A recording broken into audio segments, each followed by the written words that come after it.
Hello darlings, అందరు ఎలా ఉన్నారు? ఐ హోప్ అందరు బాగానే ఉంటారు అనుకుంటున్నాను.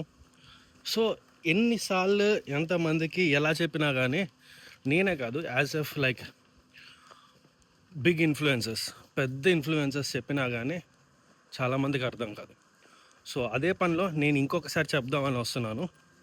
థింగ్ ఏదంటే, ఒక మనిషి గ్రో అవ్వాలన్నా, ఒక మనిషి కొల్లబడిపోవాలన్నా, ఒక మనిషి ఏది అవ్వాలన్నా సరే కీ రోల్ ప్లే చేసేది ఏందో తెలుసా? హ్యూమన్ బాడీలో దట్ ఈస్ హార్మోన్స్. ఆ హార్మోన్స్ అన్నది ప్రాపర్గా ఉంటే మనిషి ఫుల్ ఆన్ యాక్టివ్గా ఉంటాడు. ఇఫ్ హార్మోన్స్ ఆర్ ఇన్బ్యాలెన్స్, నీతో ఆడుకుంటా ఉంటే నీ బిహేవియర్ కూడా అలాగే ఉంటుంది. ఎట్లా అంటే, సమ్టైమ్స్ యూ ఫీల్ లైక్ లో, sometime you feel like lazy, sometime నువ్వు చేయాల్సింది చేయలేవు. సో అలాంటివన్నీ జరుగుతూ ఉంటాయి ఇఫ్ హార్మోన్ నీతో ఆడుకుంటూ ఉంటే. అది ఎలా కంట్రోల్ చేయాలి, హార్మోన్ని బ్యాలెన్స్ ఎలా చేయాలి, ప్రాపర్ వేలో ఎలా తీసుకెళ్ళాలి అంటే, నువ్వు ఏది ఎప్పుడు చేయాలో అది అప్పుడే చేయాలి. ప్రాపర్గా స్లీప్ ఉండాలి, పొద్దున్న తినాల్సిన బ్రేక్ఫాస్ట్ పొద్దున్న చేయాలి, లంచ్ ఎప్పుడు చేయాలో అప్పుడే చేయాలి, డిన్నర్ ఎప్పుడు చేయాలో అప్పుడే చేయాలి. ఇవన్నీ చేసిన తర్వాత ప్రాపర్గా వర్కౌట్ చేయాలి. సో ఫస్ట్ థింగ్ స్లీప్, ప్రాపర్గా స్లీప్ తీసుకోవాలి. బుర్రకి స్ట్రెస్ తీసుకున్నారంటే మీకు స్లీప్ పట్టదు, ఓకేనా? మీరు బుర్రకి స్ట్రెస్ తీసుకోకుండా అరే జరిగిద్దిలే, ఎక్కడికి పోయింది, మనకి జరగకపోకుండా ఇంకెవరికి జరిగిద్ది, సో జరిగిద్ది అనుకొని ఈజీగా థింక్ చేసుకుంటూ గో విత్ ద ఫ్లో ఉండి ప్రాపర్గా రెస్ట్ తీసుకోండి. తర్వాత ఎవరి మీదో ఇన్వెస్ట్ చేసే బదులు, ఎక్కడో ఇన్వెస్ట్ చేసే బదులు ఫుడ్ మీద ఇన్వెస్ట్ చేయండి.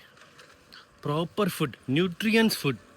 ఎలా అంటే, పొద్దున్నే ఒక ప్రోటీన్, కార్బ్స్, విటమిన్స్ ఉన్న బ్రేక్ఫాస్ట్ని తినండి. లంచ్లో ప్రోటీన్ అండ్ కార్బ్స్ తీసుకోండి, ఫైబర్ కూడా తీసుకోండి. డిన్నర్లో ఓన్లీ వెజెస్ తీసుకోండి. ప్రాపర్ వెజెస్ తీసుకుంటే న్యూట్రియన్స్ ఎంత రావాలో బాడీకి అంత వస్తాయి. దాంతోపాటు ఒమేగా 3, దానివల్ల ఏంటంటే ప్రాపర్గా బ్రెయిన్కి అన్నిటికీ ఫంక్షన్ బాగుంటుంది. మల్టీవిటమిన్స్, జింక్, మెగ్నీషియము, ఇవన్నీ ఏంటంటే ప్రతి ఫుడ్లో మనం తీసుకోలేని పరిస్థితుల్లో ఉంటాం. సో అలాంటివన్నీ తీసుకుంటానికి ఈ 3 వాడమని చెప్తున్నాం. అప్పుడు మీ మెంటల్ హెల్త్, హార్మోనల్ హెల్త్ స్ట్రైట్గా సీదాగా మంచిగా ఉంటుంది. దానివల్ల మీరు అన్నీ ఏం చేయాలనుకుంటారో అన్నీ సక్రమంగా చేయగలరు. మీరు లేజీగా ఫీల్ అవ్వరు. యూ విల్ డూ వర్కౌట్, ప్రాపర్గా వర్కౌట్ చేయగలరు. అన్నీ ఎప్పుడు పడితే అప్పుడు చేయగలరు. సో ఒకటే ఏంటంటే, sleep is so important, diet is so important.